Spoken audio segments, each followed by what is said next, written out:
why we know that Joe Biden and Kamala Harris are the best people to represent us in the executive office. We know that we are in challenging times right now. We have a pandemic, we have an economic crisis, and we're dealing with racial injustice. And I know that when we talk about racial injustice, sometimes the AAPI community is forgotten. President Trump has reminded us about how he feels by calling the coronavirus the Kung flu and the Asian flu, and just some of the acts of racism and prejudice that the AAPI community has experienced. With that said, our vote is crucial. And I say this because it's incredibly important for us to make sure that we are registered to vote, that we turn out to vote, and that we show up in big numbers. As mentioned earlier, we represent the largest growing minority community in the country, but sadly, our voting numbers aren't as high as they could be. So as I think about the importance of registering to vote, we need to go to iwillvote.com.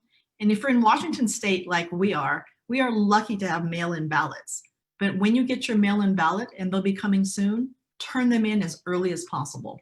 We know that we have seen challenges with the United States Postal Service. So if you can deliver your filled out ballot to a ballot drop box, do that. If you're going to mail it in early. We are encouraging people to vote as early as possible. And I want to share a story